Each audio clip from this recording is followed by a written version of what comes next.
So Volkswagen sent me this 2019 Jetta to review for you guys. So I've been able to spend a week with it, and this is my 5 likes and 5 dislikes coming up right now. First of all, if you haven't seen the full review of this, please be sure to check that out. But starting out with my likes, in no particular order, like number 1 is the fact that they added value at pretty much every trim level. So starting out at the base S, you get $300 lower price starting out, but Volkswagen says it added $1,100 in value, and I'll put a little chart up on the screen, so that's definitely nice. My like number 2, the digital cockpit.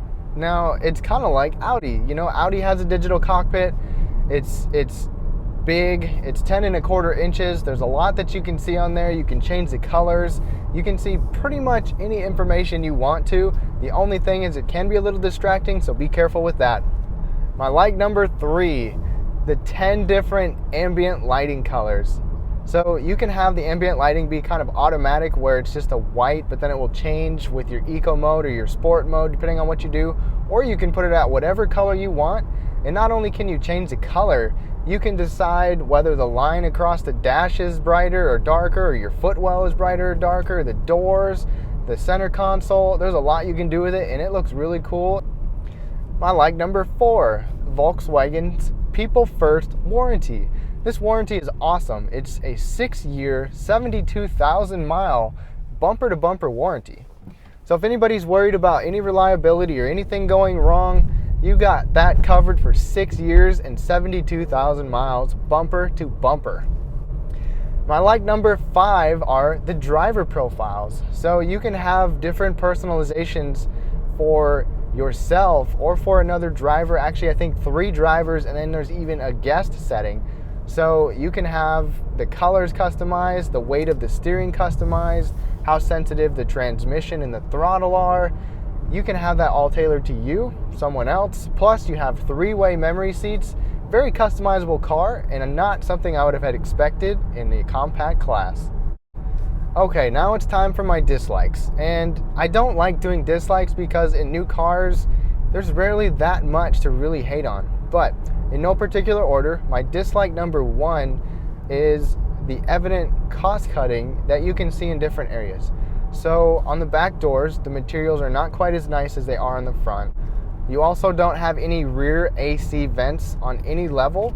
There's no hood struts. There's just one thing to hold the hood up, one hood prop, and the hood is actually pretty heavy. And then the rear suspension on this Jetta, they went backwards. It's a twist beam suspension, and that is definitely to cut costs.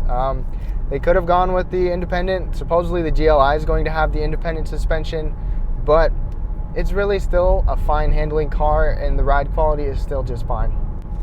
Number 2, we have a Beats audio system as our premium audio, and it's a little underwhelming.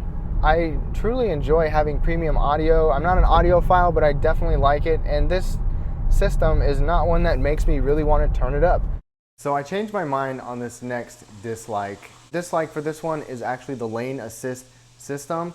I had a couple times where it actually obtrusively, when I wasn't out of my lane, it's like a line in the road, it turned me, and it was kind of scary a couple times to where I just didn't feel comfortable with it anymore. And I don't know if it was just my car or if all Jettas are kind of mistakenly finding a lane, you know, as just like a crack in the road or something like that, but that's my dislike. My dislike number 4 is the panoramic moonroof. So it is pretty big. It's bigger than normal, but it really does not go that far back. And that's not the issue with it. It's the fact that we kind of have a semi-transparent screen here to where the sun actually does get through. If it's straight up overhead, you can still kind of see the sun. And sometimes I like to have the darkness above me, but there is one cool thing about it. You can open up this moonroof without actually pulling the shade back. So that's kind of cool. My final dislike, number 5, is this is just a weird, quirky thing. Nobody's probably going to notice, but the blind spot indicator and the turn signal are like that far apart. So let's say that you go to turn your blinker on, and it actually shows you on the inside of the mirror your blinker, and sometimes it looks just like the blind spot monitor, and at a couple quick glances I've been like, oh crap, somebody's there, but it was actually just my blinker. Not really a big deal, but something I noticed. So those are my 5 likes and 5 dislikes after spending just a week with this car. If you want to see the full review of the interior, the exterior, a full test drive, please check out my full review. I'll put a link up top and down below.